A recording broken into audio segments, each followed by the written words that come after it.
بسم اللہ الرحمن الرحیم۔ محترم ناظرین و سامعین، السلام علیکم ورحمۃ اللہ وبرکاتہ۔ امید ہے آپ اللہ تعالیٰ کے فضل و کرم سے خیریت سے ہوں گے۔ اللہ تعالیٰ آپ کو، آپ کے اہل خانہ کو ہمیشہ اپنے حفظ و امان میں رکھے، آمین۔ راہ ہدایت و نجات کے سلسلے کا ولاگ القرآن و حدیث شروع کرنے سے پہلے گزارش ہے کہ جن دوستوں نے ابھی تک میرے یوٹیوب چینل راہ ہدایت بریکٹ رشیدی یا دوسرا BA رشیدی دونوں کو یا دونوں میں سے کسی ایک کو ابھی تک سبسکرائب نہیں کیا، برائے مہربانی اس کو سبسکرائب کر کے، لائک کر کے بیل آئیکن کو ضرور پریس کر دیں تاکہ یہ روحانی اور قرآنی ولاگز آپ تک باقاعدہ اور بر وقت ملتے رہیں، پہنچتے رہیں اور آپ کو اس کار ثواب اور کار خیر میں برابر کا شیئر ملتا رہے۔ یہ اللہ تعالیٰ کی رضا کے لیے ہے، کسی دنیاوی مفاد کے لیے نہیں۔ شروع کرتے ہیں القرآن و حدیث۔ اعوذ باللہ من الشیطان الرجیم، بسم اللہ الرحمن الرحیم۔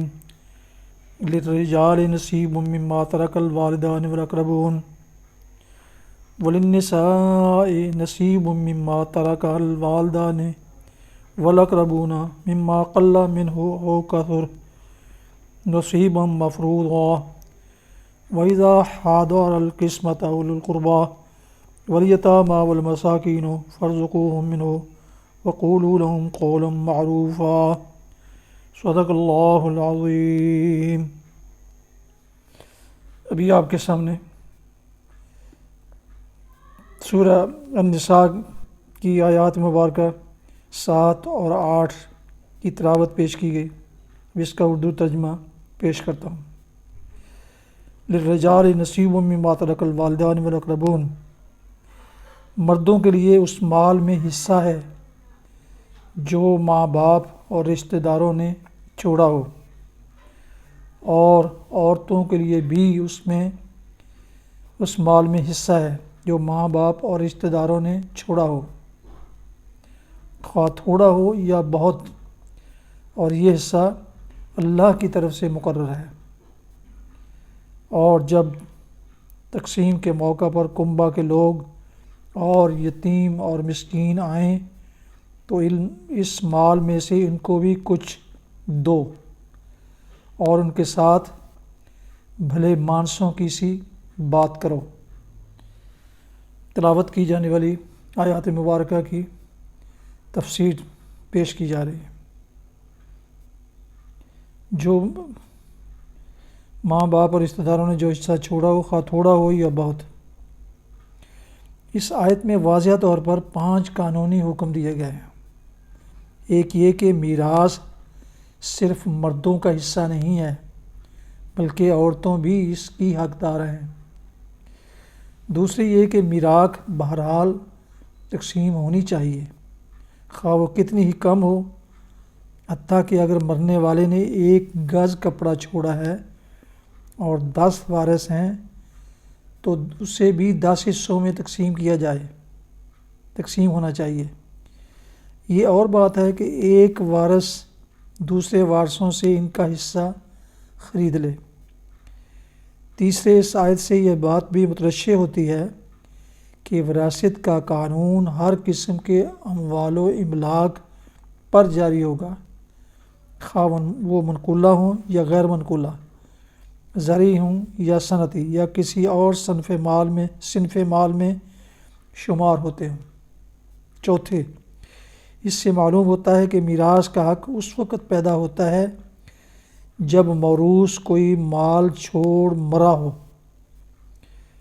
پانچویں، اس سے یہ قاعدہ بھی نکلتا ہے کہ قریب تر رشتہ دار کی موجودگی میں بعید تر رشتہ دار میراث نہ پائے گا، اور ان کے ساتھ بھلے مانسوں کی سی بات کرو۔ خطاب میت کے وارثوں سے ہے اور انہیں ہدایت فرمائی جا رہی ہے کہ میراث کی تقسیم کے موقع پر جو دور و نزدیک کے رشتہ دار اور کنبہ کے غریب و مسکین لوگ اور یتیم بچے آ جائیں ان کے ساتھ تنگ دلی نہ برتو۔ میراث میں عذرو شرع ان کا حصہ نہیں ہے تو نہ صحیح، وسعت قلب سے کام لے کر ترکہ میں سے ان کو بھی کچھ نہ کچھ دے دو، اور ان کے ساتھ وہ دل شکن باتیں نہ کرو جو ایسے مواقع پر بالعموم چھوٹے دل کے کم ظرف لوگ کیا کرتے ہیں۔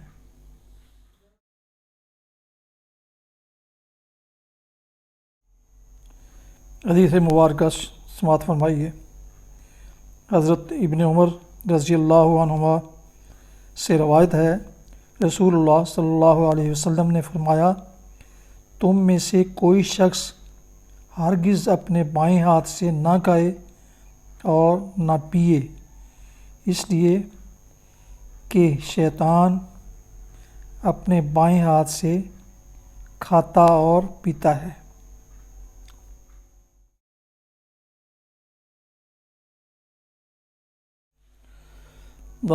سامعین محترم، یہ تھا راہ ہدایت برجات کے سلسلے کا ولاگ القرآن و حدیث، جس میں آج سورہ النساء کی آیات مبارکہ 7 اور 8 کی تلاوت، ترجمہ اور تفسیر بیان کی گئی۔ اس کے علاوہ کہ ایک حدیث مبارکہ بھی آپ کی خدمت میں پیش کی گئی۔ دوبارہ درخواست ہے کہ میرے یوٹیوب چینل راہ ہدایت اور بی رشیدی کو یا دونوں کو ضرور سبسکرائب کریں۔ یہ کار خیر اور کار ثواب کا کام ہے،